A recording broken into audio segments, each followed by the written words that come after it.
Every 6 months, there's a 15-minute routine that separates the BMWs still running strong at 180,000 miles from the ones sitting in a dealer's service line getting quoted 4 figures. It's not a full service. It's not something you need a lift for. It's a handful of checks that most owners skip because nothing about a BMW's dashboard tells you they're overdue. No warning light, no message, just a slow, quiet decline that feels like the car's just getting older. Until you find out it was never age, it was neglect. Stick around, because by the end of this video you'll know exactly what to check, in what order, and why doing this twice a year is the single easiest way to keep your BMW feeling the way it did the day you drove it off the lot. I'm not going to waste your time with generic advice like change your oil and rotate your tires. What follows are the 6-month checkpoints dealerships never bring up, because there's no billable hour attached to catching a problem early.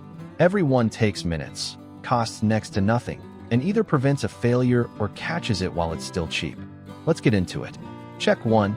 Battery health and registration. BMWs are notorious for eating batteries faster than almost any other brand on the road. And it's not because the batteries are bad, it's because the electrical system is unusually demanding. Between the always-on modules, the comfort access system, and the sheer number of computers running in the background even when the car is off, a battery that's marginal will fail suddenly, usually at the worst possible time: a cold morning, a long trip, a moment you really needed the car to start. Here's what almost nobody knows. BMW batteries aren't just batteries, they're registered components. BMW's charging system adapts its charging strategy based on the battery's age and condition, which is why registering a replacement battery is so important. The car needs to know a fresh battery is in there so it can charge it correctly instead of running an old profile on new hardware. Every 6 months, get the battery tested, not just voltage, but load tested, ideally with something like a C-Tech charger and conditioner that can actually read the battery's real condition, not just whether it cranks the engine this morning. If it's below 80% health, that's your window to replace it before it strands you, not after. Check 2. Brake fluid and brake system inspection. Brake fluid is hygroscopic, which means it absorbs moisture from the air over time, whether you drive the car or not.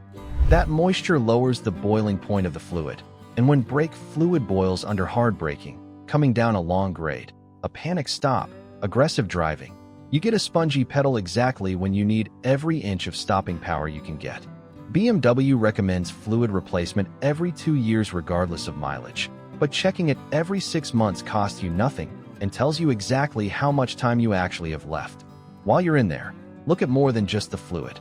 Check pad thickness through the wheel spokes, check rotor surface for grooving or bluing, and check for any fluid weeping around the KEL-IH purse, which signals a seal starting to fail.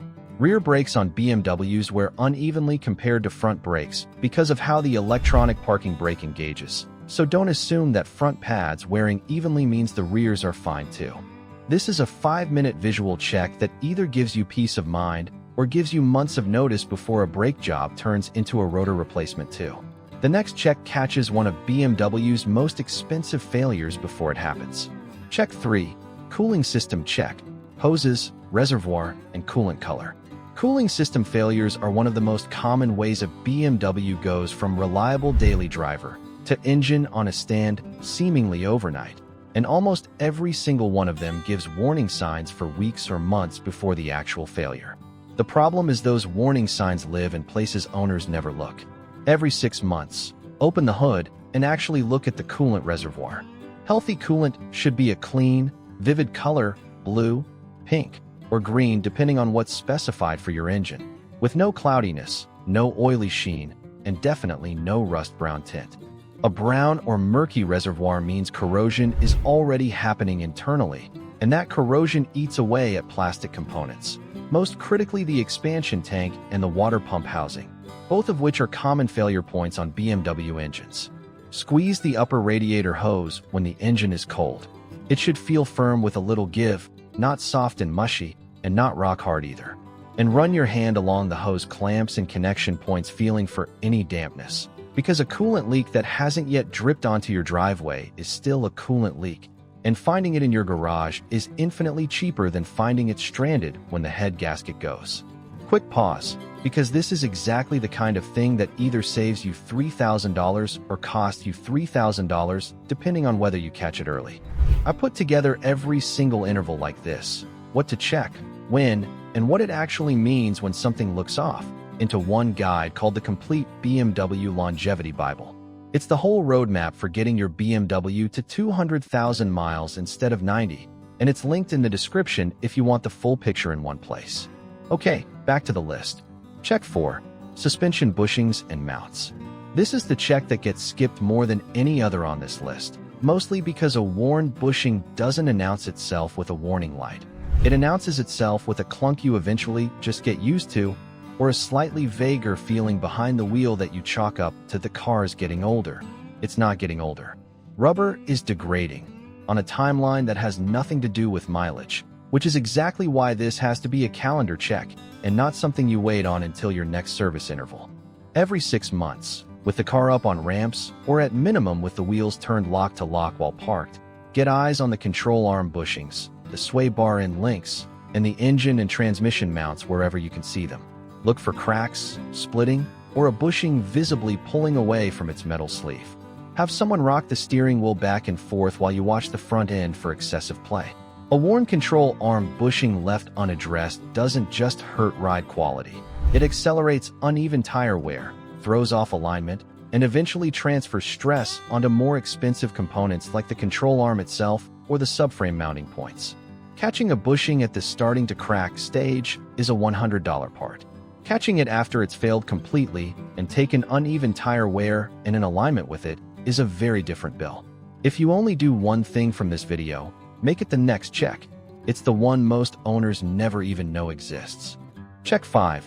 Shadow codes and module health. Most owners think a scan tool is only useful after something's already gone wrong. That's backwards. The real value of a code reader, something like a Foxwell NT530 that's actually built for BMW-specific modules rather than a generic universal scanner, is catching pending faults before they turn into active ones. BMWs log an enormous amount of module data constantly, and a huge percentage of that data never triggers a dashboard warning light, because the threshold for a driver-facing alert is intentionally conservative. That means there can be a shadow code sitting in a module's memory for months, slowly getting worse, before it ever shows up as a message on your cluster. Every 6 months, plug in and pull codes across every module, not just the engine. Check the transmission adaptation values if your scanner supports it. Since drifting values, there are often the earliest sign of a shift quality problem long before you'd feel it from the driver's seat. If you've got an X-Drive model, check the transfer case wear values too. That's a component almost nobody thinks to scan until it's already making noise. And look at the battery voltage history the DME has logged, because a pattern of low voltage events tells you more about a battery's real condition than a single test ever will. This is a 15-minute check that turns your car's own internal diagnostics from something you ignore into something you actually use. Check 6. Tire wear pattern and alignment. Rotating your tires is common knowledge. Reading what the wear pattern is actually telling you is not. Every 6 months, actually run your hand across the tread of each tire, not just glance at it. Feathering, where the tread feels smoother running your hand one direction and rougher the other, is a textbook alignment issue, specifically toe misalignment, and it will eat a set of tires in half their expected life if it's not corrected. Where that's concentrated heavily on the inside edge, but not the outside points toward worn control arm bushings or a camber problem, which ties directly back to check 4. Cupping, where you feel a scalloped, wavy pattern across the tread, almost always points to a worn strut or shock rather than anything alignment related. The reason this matters so much on a BMW specifically is that these cars run more aggressive factory camber and toe settings than most economy cars, which makes them more sensitive to small suspension changes. A car that would shrug off slightly worn bushings with barely noticeable tire wear will chew through a set of tires in BMW form. Catching this at month 6 instead of month 18 is the difference between a $50 alignment and an $800 tire replacement you didn't budget for. It only takes a couple of minutes to run your palm across all 4 tires while the car's up for rotation anyway, so there's really no excuse to skip it. Snap a photo of the tread on each tire every 6 months too. It sounds excessive until the day you're trying to remember whether a wear pattern is new or if it's been there for a year, and a photo settles that argument instantly. Check 7. Underbody and drain inspection. This is the one nobody thinks about until it's too late, and it's especially relevant if you live anywhere that sees real weather. BMWs have sunroof drains and caul drains that are specifically designed to funnel water away from electrical components and out through channels near the front strut towers or rear quarter panels. Over time, leaves, pollen, and general debris clog those drains. When they clog, water that's supposed to drain out instead backs up and finds its way into places it was never meant to go. Footwell carpet, control modules mounted low in the engine bay, sometimes even seat wiring harnesses. Every 6 months, especially heading into or coming out of a season with heavy rain or falling leaves, take 5 minutes to check that the sunroof drains and caul drains are clear. You can usually clear them yourself with a length of weed eater line or a shop vac at the drain outlets near the front wheels. While you're under there, glance at the underbody for any fluid drips accumulating on the pavement overnight, since a slow leak that hasn't yet triggered a low fluid warning is still information you want months before the warning shows up. Check 8. Belts, filters, and seepage points. Last one, and it's the one most likely to catch a failure before it strands you on the highway.